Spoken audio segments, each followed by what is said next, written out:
Have you ever wondered that at what point in life we start to compete with each other? At what point in life we start this unhealthy comparison with people around us? We all are living in a super competitive world. We are living in a world where we see people competing with one another all the time. And trust me, this competition gets very tiring and super draining. There's a reason why each one of us tends to believe that we are not doing enough, that maybe we are not good enough, or maybe we are not deserving of achieving great things in life. We see people competing at every level in life. We see people competing professionally, emotionally, and even on personal level. What we fail to understand is that the more we compete with people around us, the more unhappy and unsatisfied we will be by the end of the day.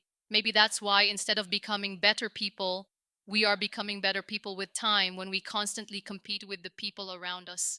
The most important thing that we lose is our inner peace. Maybe that's why today we see people achieving great things in life, but deep inside they don't feel fulfilled. There is lack of peace in their lives. When we are constantly competing with people, when we are constantly comparing what we are achieving with those who are around us, we become toxic with time. I call this toxic comparison or toxic competition. And this toxic competition leads to insecurity, hatred, envy, greed, and jealousy.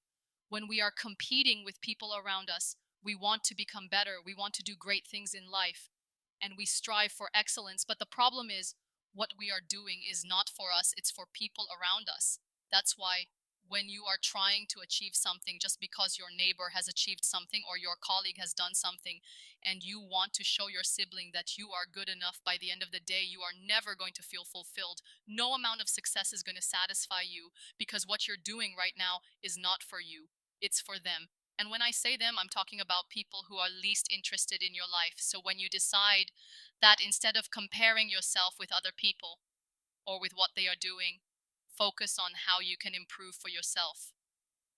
Toxic competition leads to insecurities. Because of toxic competition, you will never be able to appreciate that you are doing enough, that you are worthy of achieving great things in life. Toxic competition will never allow you to be grateful for what you have because you are constantly seeking for more.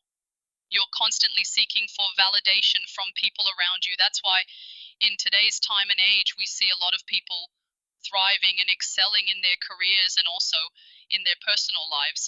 But they are constantly competing and comparing their relationships and their life goals with the people around them. Hence, they feel ungrateful, they feel unworthy of what they have. But here is a question. Have you ever wondered that at what point in life we start to compete with each other? At what point in life we start this unhealthy comparison with people around us? I'll tell you this. Very practice starts at home. When we are kids, you might have seen parents comparing two children. One child is always smarter, wiser, kinder better than the other. Now imagine how can these two siblings who are compared with each other throughout their lives can never be friends. Then we see this toxic competition in our school system. A child who scores great grades is always loved, admired, appreciated, and respected by the entire school. Now imagine that a child who is not performing well enough, can he ever be friend with a position holder? That child will always feel like a failure. A child who's not good at studies, according to the teachers, will always belittle himself. This is what toxic competition at a very young age does. A child loses his confidence. A child loses his integrity and self-respect when these insecure children become adults. And when they enter in their professional lives, these two colleagues are always going to compete with each other.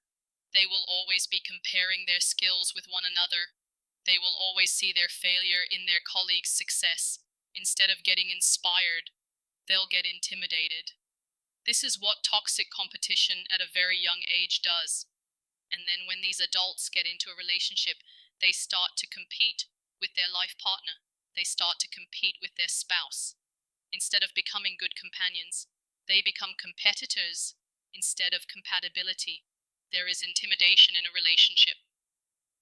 Now you must be thinking that all of this is unhealthy competition. But then competition is good because we want to improve, we want to become better. Then what is healthy competition? Let me tell you. The only competitor you have in your life is yourself. You are your biggest competitor. You want to improve. You want to become a better person. Not because you have to show it to the world, but because you have to do it.